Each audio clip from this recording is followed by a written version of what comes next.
तो Israel and Iran के बीच में कॉन्फ्लिक्ट चल रहा है, यूक्रेन एंड रशिया के बीच में कॉन्फ्लिक्ट आपको नजर आ रहा है, मिडिल ईस्ट में इन जनरल आपको अनरेस्ट नजर आ ही रहा है। और ऐसे में स्ट्रेट ऑफ हॉर्मुज जो है उसके ऊपर एक बहुत बड़ा क्वेश्चन मार्क खड़ा हो गया कि अगर ईरानियन आर्मी ने, आई मीन टू से ईरानियन नेवल फोर्सेस ने उसको ब्लॉक कर दिया, उसको चोक कर दिया, what will happen with the trade. इतना ही नहीं, इसके अलावा स्विस कैनाल के बारे में भी बहुत बार चर्चा होती है, पनामा कैनाल के बारे में भी बहुत बार चर्चा होती है। Talking about the South China Sea, तो वो तो हमेशा ही न्यूज में हमें नजर आता ही है कि साउथ चाइना सी में कैसे जो चाइना है अपना एग्रेशन शो कर रहा है, आर्टिफिशियल आइलैंड्स बना के अपनी हेजेमनी क्रिएट करने की कोशिश कर रहा है, अपनी डोमिनेंस क्रिएट करने की कोशिश कर रहा है। Why is Indian ocean so much important? Why it said that one who controls the Indian ocean would control the world, या फिर why would say that one who controls the oceans would control the world? इसके साथ साथ हमें क्या नजर आता है कि ओशंस की रेलेवेंस ट्रेड के साथ साथ स्ट्रेटेजिक भी है, और भी रेलेवेंस हमें ओशंस की नजर आती है। लेकिन क्या शुरुआत से ही ऐसा था? जी नहीं। हमें क्या नजर आता था? हमें नजर आता था कि पहले जो जंग होती थी वो लैंड बेस्ड होती थी, इट वॉजेंट नेवल वॉरफेयर, या it wasn't the fight between the naval forces। इसकी रेलेवेंस डे बाय डे बढ़ती जा रही है। ऐसा नहीं है ओशन की रेलेवेंस नहीं थी, ट्रेडिंग पॉइंट ऑफ व्यू से ओशन की रेलेवेंस तो हमेशा से थी, लेकिन अगर हम बात करें स्ट्रेटेजिक रेलेवेंस तो वो और ज्यादा बढ़ती जा रही है। और हमें देखने को भी मिल रहा है कि कैसे जो दुनिया है वो थ्रेटेंड है विद चेंजिंग इक्वेशंस। ऐसे में आई थॉट कि एक आपके साथ आंसर राइटिंग डिस्कस करता हूं, which is a very beautiful question. And what is the question? Geopolitical hotspots, जो जियोपॉलिटिकल हॉटस्पॉट्स हैं, जैसे कि अगर हम बात करें जियोपॉलिटिकल हॉटस्पॉट, मैं यूरोप आपके साथ बात कर दूं, या फिर कोई ऐसा हॉटस्पॉट जहां पर हमेशा कुछ ना कुछ प्रॉब्लम चलती रहती है, फॉर एग्जाम्पल मिडिल ईस्ट की बात करेंगे तो आपको क्या नजर आएगा? वहां कॉन्फ्लिक्ट हमेशा देखने को हमें मिलता ही रहता है। तो geopolitical hotspots are no longer landlocked, they are no longer landlocked, they now threaten the oceans। तो जो जियोपॉलिटिकल हॉटस्पॉट्स हैं they are no longer landlocked, के सिर्फ लैंड बेस्ड नहीं है, अब वो क्या कर रहे हैं? They are threatening the oceans. इस स्टेटमेंट को एग्जामिन करना है विद द रीसेंट एग्जांपल्स। तो विद रीसेंट एग्जांपल्स इस स्टेटमेंट को हमें क्या करना है? इस स्टेटमेंट को हमें एग्जामिन करना है। अब गाइस यहां ध्यान से देखिए, इसमें हम क्या बात करेंगे? All the important strategic choke points of the world, जितने भी important choke points of the world हैं उनके बारे में डिस्कस करेंगे। So I welcome you all to Launchpad IAS. मेरा नाम है अभिनव एंड हम आज इंटरनेशनल रिलेशंस के लेटेस्ट एग्जांपल के साथ एक क्वेश्चन डिस्कस करने वाले हैं, which is geopolitical hotspots are no longer landlocked, they now threaten the oceans. Examine this statement with recent examples. Before moving towards the question, इससे पहले हम क्वेश्चन की तरफ मूव करें, हम देखेंगे क्वेश्चन क्या है, क्या मॉडल आंसर है, हम खुद ब्रेनस्टॉर्म करते हैं। एंड जब भी आपने कोई क्वेश्चन लिखना होता है, मैंने काफी सारी वीडियोस भी रिकॉर्ड की हैं आंसर राइटिंग, जिसपे मैंने क्या बताया, you have to identify what, you have to identify the keywords of the question. अगर आप क्वेश्चन के कीवर्ड्स को आइडेंटिफाई कर पा रहे हैं, फेयर एनफ, तब आप उसको और आगे एलैबोरेट कर पाएंगे। फिर आपको कम से कम 2 से 3 या 4 बार क्वेश्चन को पढ़ना है कि वो पूछ क्या रहा है। जैसे जियोपॉलिटिकल हॉटस्पॉट क्या है, इसका एक कीवर्ड है, then they are saying they are no longer landlocked. So no longer landlocked आपका क्या है? इससे सेकंड कीवर्ड मींस लैंडलॉक, कि अभी वो लैंडलॉक नहीं रहे हैं, जियोपॉलिटिकल हॉटस्पॉट है। इसका मतलब पहले कभी जियोपॉलिटिकल हॉटस्पॉट्स लैंडलॉक होते थे, ऑफ कोर्स, इसलिए बोला जा रहा है कि अब वो नहीं रहे हैं। तो हमारे लिए क्या इंपॉर्टेंट हो जाएगा कि पहले के 2-3 एग्जांपल्स अगर हमें मिल जाएं, या फिर किसी किंग ने, किसी रूलर ने, किसी देश ने, किसी स्टेट ने जंग की हो और वो जियोपॉलिटिकल हॉटस्पॉट जो है वो लैंडलॉक्ड इमर्ज हुए हो या वो बने हो, तो वो हमारे लिए 2 से 3 एग्जांपल्स आप क्या कर सकते हो, उसके कोट कर सकते हो। 2 एग्जांपल्स लिख लेना, मोर देन एनफ। तो geopolitical hotspots are no longer landlocked, they now threaten the oceans. क्या करते हैं? They now threaten what? They are now threatening the oceans. Oceans को थ्रेट कर रहे हैं। अब ओशंस को कैसे थ्रेट किया जा रहा है? जियोपॉलिटिकल हॉटस्पॉट्स हमें ओशंस में कैसे मिल रहे हैं? हम क्या देख रहे हैं? हम क्वेश्चन पढ़ते हुए एनालाइज कर रहे हैं कि हमारे क्या कीवर्ड है, हम इसमें से क्या निकाल सकते हैं। अब अभी हमने क्या देखा? Geopolitical hotspots are no longer landlocked. तो नो लॉन्गर लैंडलॉक हैं, तो पहले हम देखेंगे लैंडलॉक कौन से थे। 2-3 एग्जांपल्स हमें मिल जाए, मोर देन एनफ। फिर अब नेक्स्ट हम क्या करेंगे? They are threatening the oceans. अब ओशंस को थ्रेट करने वाले कौन से ऐसे जियोपॉलिटिकल हॉटस्पॉट्स हैं जो लैंड से निकल के अब कहां में नजर नई चीज आ रही है, मतलब जंग का मैदान जो है वो लैंडलॉक से निकल के कहां पहुंच गया, समुद्रों में पहुंच गया. So we need to know that examples. For example let us say strait of Hormuz, that is one example. Then Suez canal is another example. Then Panama Canal is another example. Then Malacca Strait is another example. तो Malacca Strait को anyway आप and में भी लिख सकते हैं. और the most important is South China Sea या फिर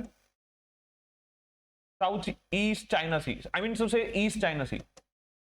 तो South China Sea and East China Sea ये दोनों very much important. Then we have talked about Strait of Hormuz. Then we have talked about Panama Canal. Then we have talked about the Suez Canal. Then you should mention over here what? Indian Ocean. अब ये सारे क्या हैं? ये सारे geopolitical hotspots हैं जो emerge कर गए. इसके साथ साथ आप और भी लिख सकते हैं. You can talk about the Arctic ocean. आप आर्कटिक ओशन के बारे में बात कर सकते हैं. अब ये इतने ज्यादा एग्जांपल्स मैंने आपको दे दिए हैं जो हमारे क्वेश्चन को, हमारे पॉइंट को सब्सटैंशिएट करेंगे कि हाँ जी द जियोपॉलिटिकल हॉटस्पॉट्स हैं, they are now threatening the ocean. How they threatening the ocean? These are so many examples with us. And यही क्वेश्चन पूछ रहा है कि स्टेटमेंट को एग्जामिन करो विद रीसेट एग्जांपल. अब हर एक जो जियोपॉलिटिकल हॉटस्पॉट है उसको एक एक लाइन में डिफाइन करते जाना है कि यहां पर ये प्रॉब्लम है, यहां पर ये प्रॉब्लम है, यहां पर ये प्रॉब्लम है, यहां पर ये प्रॉब्लम है. ये हमारी होगी बॉडी. ये हमारी क्या होगी? है बॉडी. अब क्वेश्चन पढ़ते हुए जब हमने ये सारी चीज की है उसमें हमने क्या इवॉल्व किया, मतलब क्या हमने टेक अवे क्या निकाला हमारे लिए कि हमें एक स्ट्रक्चर क्रिएट करना है जिसमें introduction, body and conclusion. Body हमने भर दी है. इंट्रोडक्शन में मैंने आपको क्या बताया कि हम 2 से 3 एग्जांपल्स लिख के इंट्रोड्यूस कर देंगे कि कैसे जियोपॉलिटिकल हॉटस्पॉट्स पहले जो होते थे वो लैंडलॉक होते थे. Is that clear? चाहे आप नेपोलियन के टाइम की बात कर लीजिए या अदरवाइज आप यूरोपियन कॉन्फ्लिक्ट की बात कर लीजिए. So they were all what? They were landlocked. Is that clear? तो यहां तक हम क्या कर देंगे, इसको स्टॉप. अब हम कर क्या रहे हैं? ये हम ब्लूप्रिंट डिजाइन कर रहे हैं अपने क्वेश्चन का. क्या डिजाइन कर रहे हैं? ब्लूप्रिंट डिजाइन कर रहे हैं. नेक्स्ट इसके बाद हम क्या करेंगे?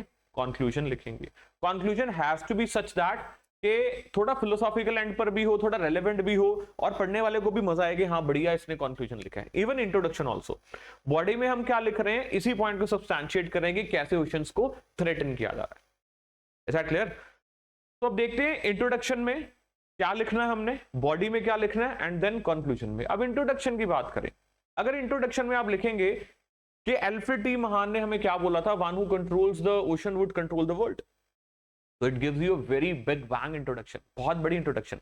अगर ये चीजें आपको नहीं समझ आती है, नहीं दिमाग में आती हैं, तो इसके अलावा आप कोई जर्नलाइज इंट्रोडक्शन भी लिख सकते हैं.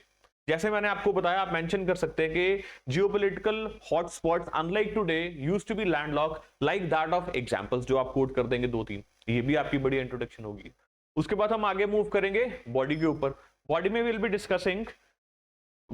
बी डिस्कसिंग कि हम क्या क्या उसके अंदर ऐड करेंगे. मतलब जो मैंने आपको ये सारी चीजें बताई हैं कि XYZ चीज, जैसे स्ट्रेट ऑफ हॉर्मस के बारे में बात की, Panama Canal, Suez Canal, South China Sea, East China Sea, Indian Ocean, Malacca Strait, ये सारे क्या इंपॉर्टेंट चोकिंग पॉइंट्स हैं जो मैंने आपको यहाँ भी बताया कि हम जिनके बारे में बात करेंगे. सो इंटरनेशनल रिलेशंस का क्वेश्चन हर एक एंगल से चीज को कवर कर रहे हैं. क्यों मैं ये क्वेश्चन लेकर आया हूं? क्योंकि अभी क्वेश्चन न्यूज में भी चल रहा था, इवन डिबेट भी चल रही थी कि क्या ईरान जो है स्ट्रेट ऑफ हॉर्मस को कब्जा कर लेगा या उसको ब्लॉक कर देगा तो कितना इंपैक्ट पड़ेगा. ओके, यहां तक बात होगी. एक और चीज जो आप ऐड कर सकते हैं कि इसको रेगुलेट करने के लिए इंटरनेशनल कन्वेंशन कोई है भी है कि नहीं है. जैसे united nation convention on law of seas, united nation की कन्वेंशन के सीज को रेगुलेट करने के लिए क्या हमारा लॉ है, आप उसको यहां कोट कर सकते हैं. मतलब but only after this, only after writing the body. Are you getting me? या फिर कंक्लूजन में तो इसको और स्ट्रेंथन किया जा सकता है, ताकि अगर हमारी कोशिश तो होनी चाहिए वॉर को डी एस्केलेट करने की. तो अगर इन चोक पॉइंट्स को पकड़ लिया जाता है या फिर ब्लॉक कर दिया जाता है ट्रेड को, तो डी एस्केलेट होने की बजाय वॉर और एस्केलेट होती है. तो हम नहीं चाहते वर्ल्ड वॉर 3 हमें नजर आए. वैसे तो बोला जाता था, जो अच्छा इवन ये भी बोला जाता है कि साउथ चाइना सी या फिर इंडो पैसिफिक ओशन में हमें जो जंग देखने को मिलेगी वही वर्ल्ड वॉर 3 का रूप लेगी. ये भी हमें देखने को मिलता है. एनीवेज, आई होप मैंने आपको ब्रीफ कर दिया है कि इंट्रोडक्शन 2 तरह की हो सकती है, फिलोसॉफिकल दे सकते हैं, जनरलाइज दे सकते हैं, दोनों का कंबाइन करके दे सकते हैं. तीन तरह की इंट्रोडक्शन मैंने आपको समझाई। स्पेसिफिक कैसे बताई, 2-3 एग्जांपल्स, जैसे हमने देखा कि यस जियोपॉलिटिकल हॉटस्पॉट्स जो हैं वो लैंड रॉक रहे हैं, जैसे कि सो एंड सो एग्जांपल्स जिनके बारे में बात करूंगा। या फिर Alfred T. Mahan has rightly said that one who controls the ocean would control the world, and this can be seen with the contemporary situation, the current situation, which is testimonizing the statement of Alfred T. Mahan. Okay, then दोनों को combine करके भी आप कर सकते हैं introduction. Combine करके करेंगे तो और भी बेहतरीन और भी खूबसूरत होगी, जो मैं आपको मॉडल आंसर में भी दूंगा। ओके, बॉडी में चले जाएंगे तो ये सारे पॉइंट्स के बारे में रेफर करेंगे, उसमें एक एक लाइन लिख देंगे कि why this is important, why this is important, why this is important, why that is important, and what is the dispute which is happening. Then उसके बाद हम लिखेंगे कि क्या इंटरनेशनल लॉ है जो इसको कंट्रोल करने की कोशिश कर रहा है, क्या इसकी रेलेवेंस है, एंड देन कंक्लूजन, एक अच्छा सा कंक्लूजन लिखेंगे फिलोसॉफिकल एंड पर कि हमें कैसे इसको डी एस्केलेट करने की बात करनी है। आई होप ये जो चीज मैंने बोली आपको समझ आई। इसी को हम क्या कहते हैं, ब्लूप्रिंट। इसको हम क्या कहते हैं, क्वेश्चन का ब्लूप्रिंट। जो बच्चे अभी आंसर राइटिंग करनी शुरू किया जिन्होंने, उनको अपने आप को रिस्ट्रिक्ट नहीं करना है टाइम से। आपको अपने आप को रिस्ट्रिक्ट नहीं करना। इट्स 100 मीटर रेस, तो आपने 100 मीटर में आपको 1 मिनट लगता है 1 मिनट लो, 2 मिनट लगते हैं 2 मिनट लो, आपको 15 सेकंड लगते हैं तो 15 सेकंड में भागो, but do not restrict yourself with the time, क्योंकि अभी तो लर्निंग स्टेज है, तो उसके ऊपर आप फोकस कीजिए। Now what is the introduction. American naval strategist. देखो मैं तो आपको बिल्कुल ही मॉडल आंसर बढ़िया लेकर आता हूं ना। बेसिकली मेरा मकसद होता है आपको कंटेंट देना। क्या मकसद होता है मेरा, मैं आपको क्या दे दूं, कंटेंट दे दूं। सो कंटेंट आपको देना is much important. Model answer मैंने डिस्कस किया, अब आप क्या कर सकते हैं, इसको लिख सकते हैं, अपने नोट्स में ऐड कर सकते हैं, आईआर के नोट्स में ऐड कर सकते हैं, जो जो इंपॉर्टेंट चीजें आपको बताई जा रही हैं। So American naval strategist Alfred T. Mahan once wrote, "Whoever controls the sea commands the trade. Whoever controls the sea commands the trade. Whoever commands the trade of the world commands the riches of the world." मतलब world में hegemony हासिल करने के लिए आपको क्या चीज जरूरी है, आपको सी को कंट्रोल करना जरूरी है। जैसे Indian ocean is a gateway to the all oceans of the world, इससे भी आप इंट्रोडक्शन शुरू कर सकते हैं। ओके, तो फॉर सेंचुरीज, अब देखो जैसे मैंने बोला था ना आपको कंबाइन करके, फॉर सेंचुरीज ग्लोबल कॉन्फ्लिक्ट जो है they were largely land based, be it Napoleon war, the world wars in Europe और territorial disputes in the Africa. Example दे दी ना तीनों कि हमें क्या देखने को मिला कि कितने सालों तक तो ये जो डिस्प्यूट्स थे, ग्लोबल कॉन्फ्लिक्ट्स थे, ये सारे लैंड बेस्ड थे। फिर उसके एग्जांपल्स मैंने आपको लिख के दे दिए कि लैंड बेस्ड ही हमें नजर आए हैं। ओके, अब ये तो होगी हमारी इंट्रोडक्शन जिसमें हम बोल रहे हैं but today the front lines of the geopolitics have shifted to the seas where control over maritime routes has become a new battle ground. Now how, इसी को तो सब्सटैंशिएट करना है। इंट्रोडक्शन छोटी भी कर सकते हो, मैंने तो मैक्सिमम देने की कोशिश की आपको। इसी को हमें क्या करना है, सब्सटैंशिएट करना है। Historical shift from land to sea. क्या कर रहे हैं हम, हिस्टोरिकल शिफ्ट देख रहे हैं, कहां से कहां, land to sea. Historical shift देखने की कोशिश कर रहे हैं कैसे हुआ। तो earlier land based conflict dominated the strategic narrative, जैसे कि world wars in Europe, India China border dispute और कोरियन वॉर। ये भी एग्जांपल्स हैं, आगे वाले एग्जांपल्स। तो मैंने क्या बोला आपको, मैंने डिटेल दिया आपको इसको कट शॉर्ट करना है, लेकिन मैं आपको इन्फॉर्मेशन भी दे रहा हूं, ये भी मेरा मकसद है। इसलिए मॉडल आंसर ये 400-500 वर्ड्स का लेकर आऊं। लिखना कितना होता है आपको, 200 ऑन एन एवरेज, 200-250, बस इससे ज्यादा नहीं लिख सकते आप। However, 21st century conflicts like Red Sea shipping crisis, South China Sea militarization, Iran-Israel naval tensions show how oceans are becoming the new conflict zone. यहां स्ट्रेट ऑफ हॉर्मस की स्पेसिफिकली बात हो रही है, रेड सी शिपिंग क्राइसिस की बात हो रही है, साउथ चाइना सी की तो बात है ही है कि कैसे जो है it is becoming the new conflict zone. Now why oceans matter so much then ever. 90% of the global trade जो है वो कहां से हो रहा है, सी के रास्ते से हो रहा है। इसलिए तो एल्फ्रेड टी महान ने बोला था ना, जो सी कंट्रोल कर जाएगा वो ग्लोबल ट्रेड को कंट्रोल कर जाएगा। Over 60% of the oil and gas exports pass through the critical maritime choke points. ये क्रिटिकल मैरीटाइम चोक पॉइंट्स कौन से हैं, जो कैनाल्स की हम बात कर रहे हैं, स्टेट्स की हम बात कर रहे हैं, उनकी बात हो रही है। तो rise of container shipping, energy supply chains, just in time trade system make sea lanes economically vital. अब की मैरीटाइम चोक पॉइंट्स देख लेते हैं और उनकी इंपॉर्टेंस, जैसे कि strait of Hormuz connects Persian Gulf to the Arabian Sea. इतना लंबा नहीं लिखना आपको, लेकिन मैं तो इंफॉर्मेशन भी दे रहा हूं ना। जो मॉडल आंसर लिखना था वो मैंने आपके साथ डिस्कस कर दिया है शुरुआत में कि आप कैसे इसको लिखेंगे। अब उसके अंदर की इंफॉर्मेशन डिटेल में आपको दे रहा हूं, ताकि जब एग्जाम में आपको रिप्रोड्यूस भी करना पड़े ऐसे क्वेश्चंस को, तो कुछ तो रिटेन करके जाओ। अगर दूंगा ही थोड़ा तो आप वो भी भूल जाओगे। इसलिए मेरे को ये महसूस हुआ कि मैं आपको सारी इंफॉर्मेशन दूं, so that is what I am giving you. 20% of the global oil and 1/3 of the LNG passes through it. अब ये याद नहीं रहेगा, आपको याद रखने की क्या जरूरत है, 90% ऑफ द ग्लोबल ट्रेड जो है passes through what, sea routes. Okay, अब ओवर 60% इन इंपॉर्टेंट चोक पॉइंट से हो रहा है, पास हो रहा है, याद हो गया, ठीक है, नहीं हो गया तब भी कोई दिक्कत नहीं है। स्टेट ऑफ हॉर्मोज की इंपॉर्टेंस क्या हम देख रहे हैं कि 20% of the global oil and 1/3 of the LNG passes through it. Recent Israel-Iran tensions have militarized this region. अब क्या देख रहे हैं हम, state of Malacca links Indian Ocean with South China Sea, state of Malacca. इसलिए हमारे लिए state of Malacca is very much important.